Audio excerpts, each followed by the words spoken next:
O Espírito Santo no Antigo Testamento. O Espírito Santo é revelado no Antigo Testamento de três maneiras. Primeira, como Espírito Criador ou cósmico. Segunda, como Espírito dinâmico ou doador de poder. Terceira, como Espírito regenerador. Espírito Criador. O Espírito Santo é a terceira pessoa da Trindade, por cujo poder o universo foi criado. Ele pairava sobre a face das águas e participou da glória da criação. Todas as forças da natureza são apenas evidências da presença da operação do Espírito de Deus. Ele criou e sustenta o homem. Jó 33:4. Todas as pessoas, seja servo de Deus ou não, é sustentada pelo poder criador do Espírito de Deus. Espírito dinâmico, que produz. O Espírito Criador criou o homem a fim de formar uma sociedade governada por Deus, em outras palavras, o reino de Deus. Depois que entrou o pecado no mundo e o homem ficou à parte de Deus, Deus começou a colocar o seu plano inicial em ação mais uma vez, chamando o povo de Israel e organizando esse povo escolhido sob suas leis, e assim constituindo-o como o reino de Jeová. 2 Crônicas 13:8. Era necessário levantar homens para governar e guiar os membros desse reino e para dirigir o seu progresso. A operação dinâmica do Espírito criou duas classes de ministros: obreiros para Deus, homens de ação, organizadores executivos, como Moisés e Gideão, e locutores para Deus, profetas e mestres, como Isaías e Oséias, que foram capacitados para pronunciar mensagens não concebidas por suas próprias mentes. E essa era a característica que os distinguia dos falsos profetas. Espírito regenerador. Sua presença é registrada no Antigo Testamento, porém não é acentuada.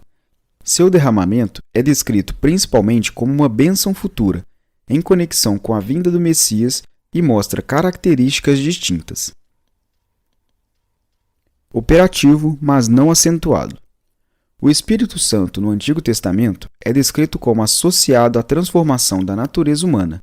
Davi reconhecia o Espírito como presente em toda parte, aquele que esquadrinha os caminhos do homem e revela, à luz de Deus, os esconderijos mais escuros de suas vidas. Depois de cometer o seu grande pecado, Davi orou para que o Espírito Santo de Deus, a presença santificadora de Deus, aquele Espírito que influencia o caráter, não lhe fosse tirado. Salmos 51:11.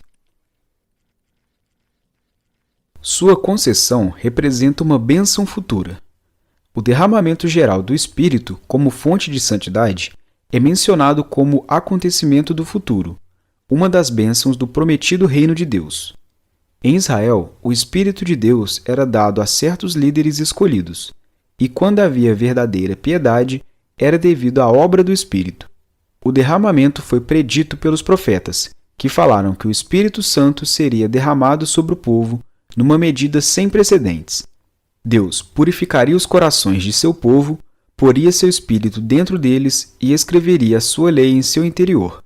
Ezequiel 36:25-29, Jeremias 31:34. Em conexão com a vinda do Messias. O grande derramamento do Espírito Santo teria por ponto culminante a pessoa do Messias Rei, sobre o qual o Espírito repousaria permanentemente na qualidade de Espírito, de sabedoria e entendimento, de conhecimento e temor, conselho e poder. O Messias seria o profeta perfeito, que proclamaria as boas novas de libertação, de cura divina, de consolo e de gozo. Ele seria o doador do Espírito Santo. A grande bênção da nova época seria o derramamento do Espírito, e esse foi o mais elevado privilégio do Messias, conceder o Espírito. Exibindo características especiais. No Antigo Testamento, ainda não eram conhecidas todas as disposições do Espírito de Deus. Ele ainda não havia sido dado como o Espírito de Cristo crucificado e glorificado, pois essa missão do Espírito não podia iniciar-se enquanto a missão do Filho não terminasse. Jesus não podia manifestar-se no Espírito enquanto estivesse em carne. O dom do Espírito não podia ser reivindicado por ele a favor dos homens, enquanto ele não assumisse sua posição de advogado dos homens na presença de Deus. Alguns eruditos creem que a concessão do Espírito nos tempos do Antigo Testamento não envolve morada ou permanência como no Novo. O Espírito em Cristo. O Novo Testamento introduz a dispensação do Espírito, cumprindo-se a promessa de que Deus derramaria do seu Espírito sobre toda a carne, que poria seu Espírito no coração de seu povo e assim escreveria suas leis em seu interior. Isso seria feito nos dias do Messias, o qual seria ungido com o Espírito Santo.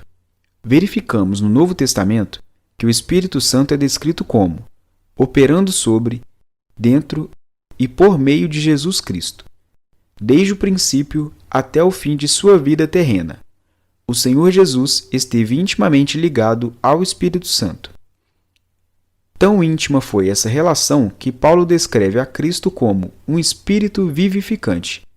O significado não é que Jesus é o Espírito, mas que ele dá o Espírito e, através do mesmo Espírito, exerce onipresença. O Espírito é mencionado em conexão com os seguintes momentos da vida e ministério de Cristo. O nascimento de Jesus. O Espírito Santo é descrito como um agente na milagrosa concepção de Jesus. Mateus 1:20, Lucas 1:35. O Espírito Santo desceu sobre Maria. O poder do Altíssimo cobriu-a com a sua sombra, e aquele que dela nasceu foi dado o direito de ser chamado Santo, Filho de Deus. Para João Batista, o precursor, foi suficiente que fosse cheio do Espírito desde o ventre de sua mãe, ao passo que Jesus foi concebido pelo poder do Espírito no ventre, e por essa razão levou tais nomes e títulos que não podiam ser conferidos a João. Batismo de Jesus. Com o passar dos anos, começou uma nova relação com o Espírito. Jesus, que havia sido concebido pelo Espírito e que era morada do Espírito Divino em pessoa, foi ungido com o Espírito. Assim como o Espírito desceu sobre Maria na concepção, assim também desceu sobre o Filho no batismo, o ungindo como profeta, sacerdote e rei. A primeira operação, descendo sobre Maria, santificou sua humanidade. A segunda, sobre Jesus no batismo, consagrou sua vida oficial. Assim como sua concepção foi o princípio de sua existência humana, seu batismo foi o princípio de seu ministério ativo. Ministério de Jesus. Jesus foi levado pelo Espírito ao deserto, Marcos 1:12, para ser tentado por Satanás. Ali, ele venceu as sugestões do príncipe deste mundo, que o tentava fazer sua obra de maneira egoísta, vangloriosa e num espírito mundano. Jesus exerceu seu ministério com um conhecimento íntimo de que o poder divino habitava nele. Sabia que o Espírito do Senhor Deus estava sobre ele para cumprir os ministérios preditos acerca do Messias. Lucas 4:18. E pelo dedo de Deus expulsou demônios. Lucas 11:20. Atos 10:38.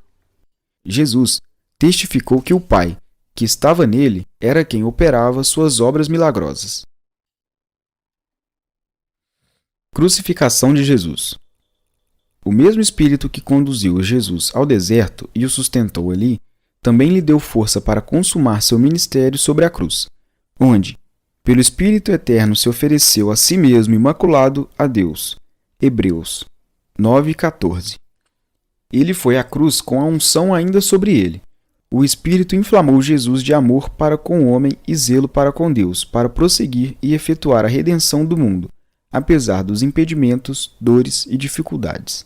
O Espírito encheu-lhe a mente de ardor, zelo e amor, os quais o conduziram a completar o seu sacrifício, e assim pôde suportar a cruz, desprezando a afronta.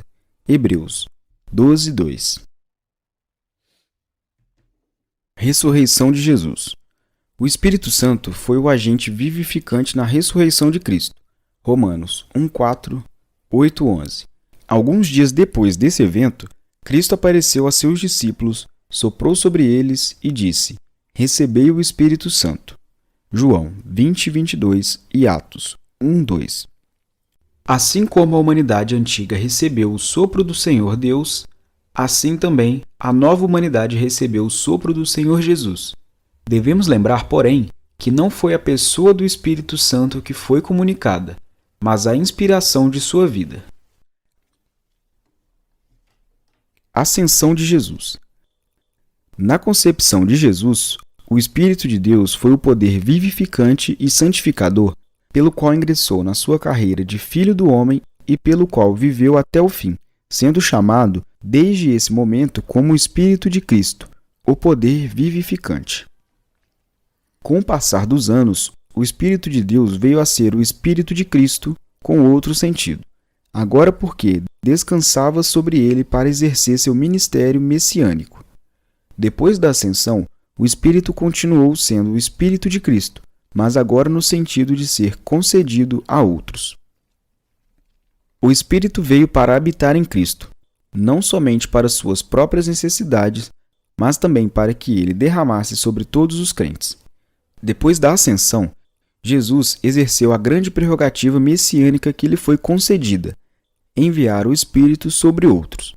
Portanto, ele concede a bênção que ele mesmo recebeu e desfruta e nos faz coparticipantes com ele.